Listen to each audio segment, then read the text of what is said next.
اعوذ باللہ من الشیطان الرجیم، بسم اللہ الرحمن الرحیم۔ مون وظائف چینل کی جانب سے تمام ناظرین کو السلام علیکم۔ میں اپنا چینل مون وظائف کی جانب سے آپ کی خدمت میں ایک نیا وظیفہ لے کر حاضر ہوئی ہوں۔ سب سے پہلے ہمارا چینل مون وظائف کو سبسکرائب کر لیں اور بیل آئیکن کا بٹن بھی پریس کر لیں تاکہ ہر نئی آنے والی ویڈیو سب سے پہلے آپ تک پہنچ جائے۔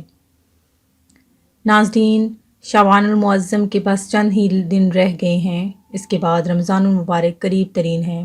میں آج آپ کے لیے ایک ایسا وظیفہ لے کر حاضر ہوئی ہوں جس کے کرنے سے آپ کی تمام جو آپ لمبی لمبی امیدیں لگائے بیٹھے ہیں، جن کی کوئی خواہشات پوری نہیں ہوتی، جس کی کوئی حاجت پوری نہیں ہوتی، اور جو لوگ مشکلات میں گھرے ہوئے ہیں، جن کو نوکریوں کا مسئلہ ہے، وہ یہ وظیفہ کریں انشاءاللہ عز و جل۔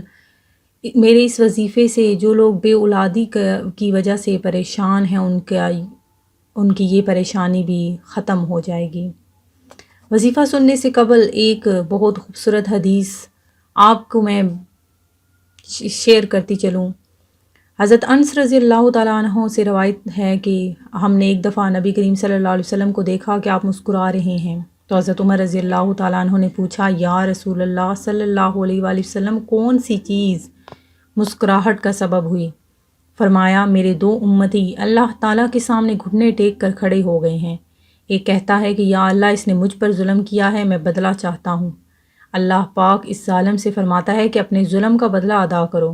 ظالم جواب دیتا ہے، یا رب، اب میری کوئی نیکی باقی نہیں رہی کہ ظلم کے بدلے میں اسے دے دوں۔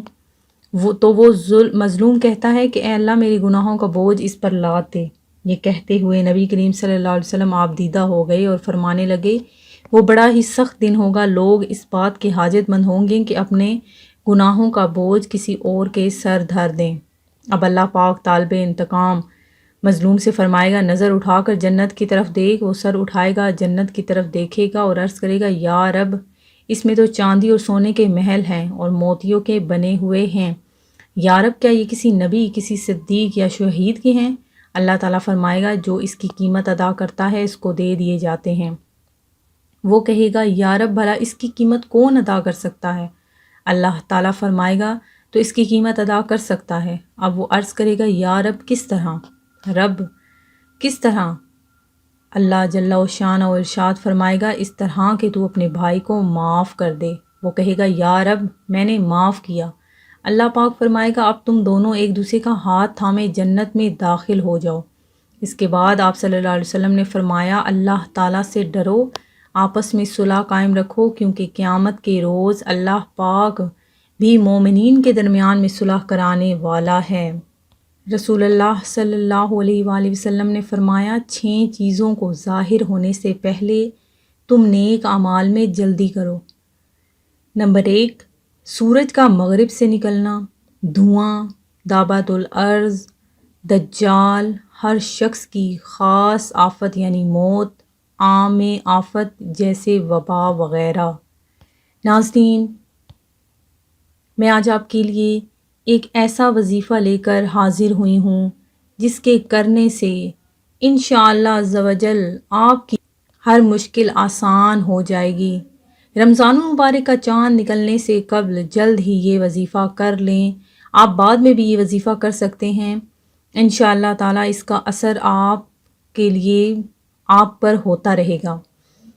آپ نے کیا کرنا ہے کہ سورہ کوثر کو باوضو 500 بار روزانہ پڑھنا ہے اور پابندی کے ساتھ یہ عمل مکمل تقریباً 3 ماہ تک کرنا ہے انشاءاللہ تعالیٰ۔ جو شخص بے اولاد ہے وہ صاحب اولاد ہو جائے گا، اور جو شخص یہ چاہتا ہے کہ وہ نبی کریم صلی اللہ علیہ وآلہ وسلم کی زیارت اسے نصیب ہو، تو وہ اگر 1000 بار اول آخر درود شریف 11 بار پڑھ کر یہ سورہ کوثر کو 1000 بار پڑھے اور اس نیت سے سو جائے کہ حضور نبی کریم صلی اللہ علیہ وسلم کی زیارت نصیب ہو، تو انشاءاللہ تعالیٰ زیارت فیض بشارت سے کامیاب ہوگا۔ اور اگر بارش کے ٹائم یہ سورہ کوثر پڑھی جائے، 100 بار پڑھی جائے، تو جو دعا کریں وہ انشاءاللہ عز و جل قبول ہوتی ہے۔ میں امید کرتی ہوں کہ ہمارا آج کا وظیفہ آپ کو پسند آیا ہوگا۔ اسی طرح سے مزید وظائف سننے کے لیے ہمارا چینل مون وظائف کو دیکھتے رہیے۔ اپنا خیال رکھیے گا، دعاؤں میں یاد رکھیے گا، آپس میں صلح رحمی رکھیے گا۔ انشاءاللہ تعالیٰ آپ کے تمام کام حل ہو جائیں گے۔